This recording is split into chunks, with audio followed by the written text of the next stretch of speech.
the clinical importance or what is the applied importance? Answer is intramuscular injection. But these days we give gluteus medius, but still stick with it. If the question is what is clinical importance, right? It is your injection. Then so obviously here you don't have to read details of gluteal lesion, okay, for the spotting. Now come to the front of the thigh. You know this whole muscle, okay. What I am holding with my whole hand, with right hand, is the quadriceps femoris. Quadriceps femoris. What are the components? Rectus femoris, vastus medialis, lateralis, intramedialis. So this muscle rectus femoris very commonly tied, okay. And see these three things. To the medial side, it is vastus medialis. On the lateral side, lateralis. In the middle, intermedialis. Read about rectus femoris or any other muscle in this group. Anything can be tied here. Mostly it's not of an action. Okay. Origin is a bit extensive. Okay. Now coming to the other muscle over here. See, when you get the thigh for any question, try to isolate three muscles. What are they? See, this is the sartorius. Okay. This one is gracilis and this one is semitendinosus. See, put together.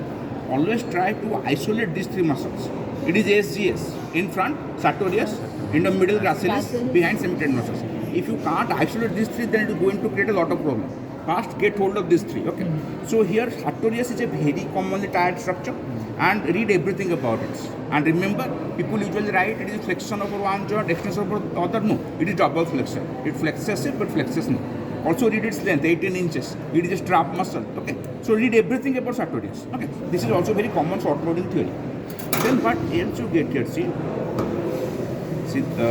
over here, this muscle is your sartorius like this, and can you find this muscle here that is partially torn? This is adductor longus, and if you see this is the place for the femoral triangle. So laterally there is medial border of sartorius, medially medial border of artery, medial border of artery longus, no lateral border. At the base inguinal ligament that is not here. Okay, and floor you know. See, if you start from adductor longus, next will be pectineus, and next tendon will be iliopsoas. That is iliacus and psoas muscle taken together. And femoral triangle is a very important long question. Okay.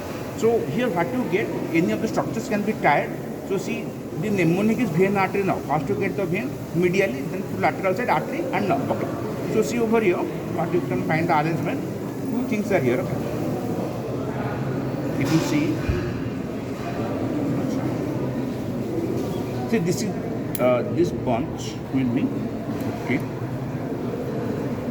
Somehow difficult to isolate this two.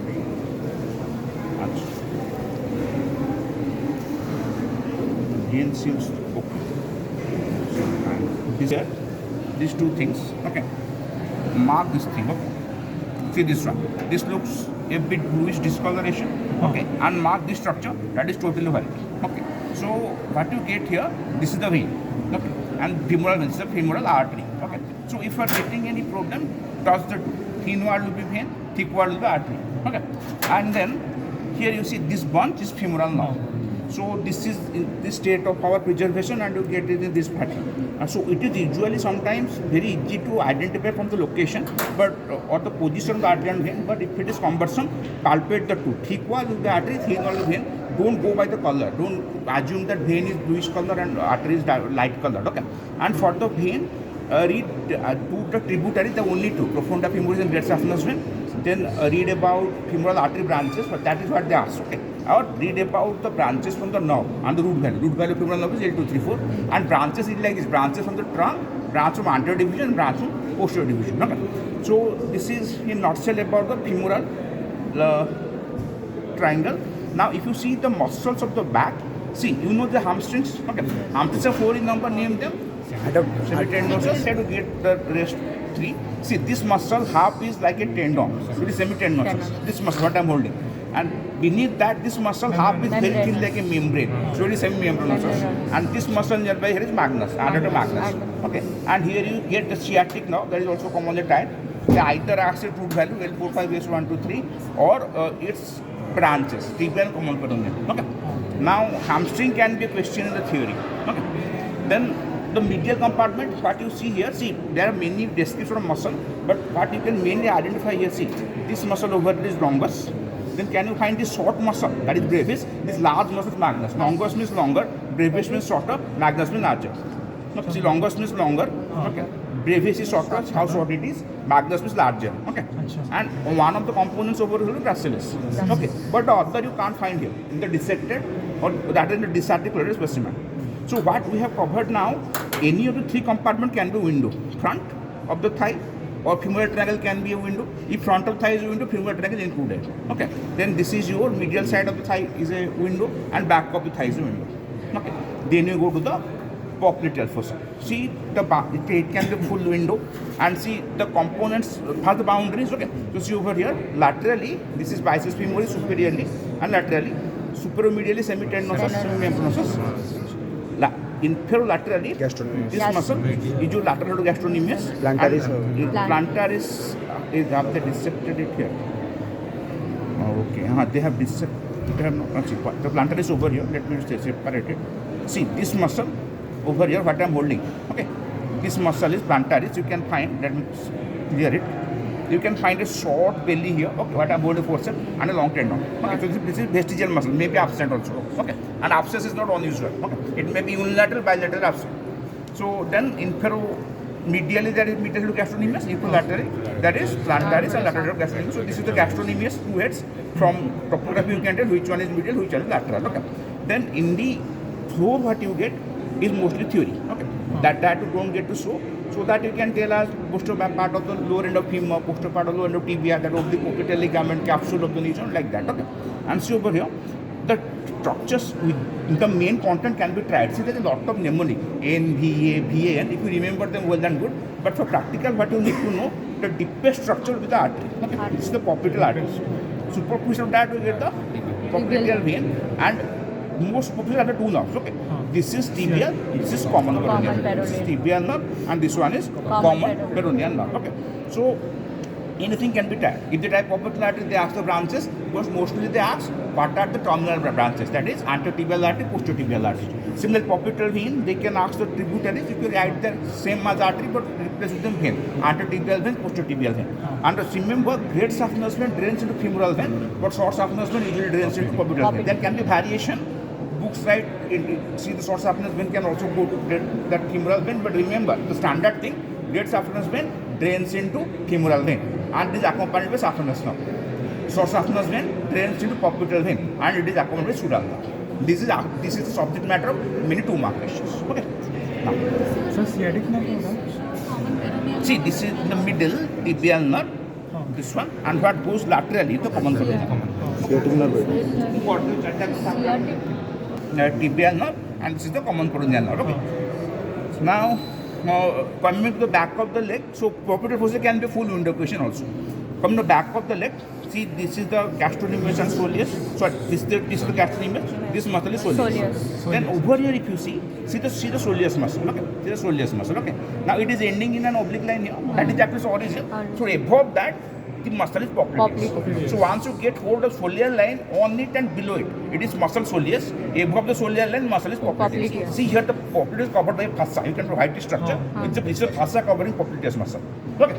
Now what you get here, this is tendo Achilles. Usually asked how is it formed and when it gets inserted. How is it formed? Gastrocnemius soleus, and if it is popliteal, light also plantaris.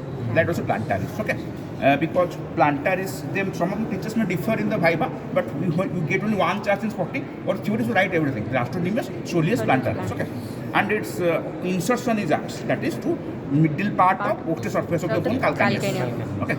So then this apart from these muscles, what you get in the medial compartment of the back of the leg, the medial compartment is your deep muscles. Okay. So for that you have got, see this thing beneath which I put the forceps is the flexor tabulum. Okay. So what lies beneath it is the mnemonic there. Okay. So I remember Tom, Dick and Harry. Okay.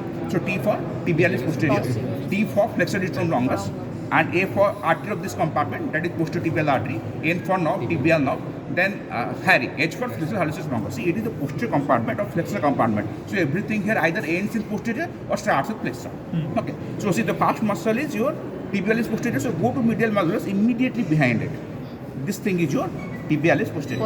Okay. Then flexor digitorum longus. Next, just sequence. Okay. This is nothing very, smart thing. This is your flexor digitorum longus. Tick. Okay. Then artery and nerve. See, this is the artery. You can clearly say artery. Okay. Posterior tibial artery. And this thing is your nerve. Okay. That is the tibial nerve. Okay. and this thing is your flexor Flexor hallucis hallucis longus. longus. Sequence of medial. See, just sequence, nothing. It is nothing very intelligent. Only sequence you remember, you can tell. Okay. Anatomy, you don't need to put your brain too much, okay? But you have to do a lot of learning, rote learning, okay? So this is your back of the neck. Then coming to lateral compartment of the two muscles, okay? See, this one is your peroneus longus. The superficial muscle is longus, deep muscle is brevis. Superficial one is peroneus longus. This one is peroneus brevis, okay? Then coming to the front of the leg. So here, what is the mnemonic? The Himalayas are the dry place. Second, you need to go to medial malleolus and start from there, like medial to lateral. So everything is here at the anterior or extensor. Okay. So D Himalaya, T for tibialis anterior. H for extensor hallucis longus. Then R naught. Artery here is anterior tibial artery. Nerve is deep peroneal nerve. Okay. Dry places. D for extensor distal longus and P for peroneus tortius. Okay. So see, go to medial malleolus immediately in front of that tibialis anterior. Okay. Then the sequence. Extensor hallucis. This one is your external hallucis and it's really going to the hallux of grade 2. So just rote learning, okay, and nothing else. Then this one is your nerve, okay. This over here, but you get, see, these two things are here, okay. So see, this is the deep peroneal nerve mostly, and this is that. This thing is your artery over here. Artery is anterotibial artery, nerve is deep peroneal nerve, okay. Then you get this multiple tendon muscle. This is you can count the tendons here. Okay, 1, 2, 3, 4. 4 digits. This is extensor distal longus. Count the tendons. 1, 2, 3, 4. Okay, and last muscle is peroneus tortius. Last muscle will be peroneus tortius. Okay, and you may be asking, what is this nerve sticking here? That is the superficial peroneal nerve. See, deep peroneal nerve is deep. That is here. Okay. This is deep peroneal nerve, but the superficial peroneal nerve is coming from the lateral compartment. Okay, so this superficial peroneal nerve, this one is deep peroneal nerve. In the sole, all the ask is plantar aponeurosis. In the spotting and nothing else. Okay, this. Okay, you see all the other.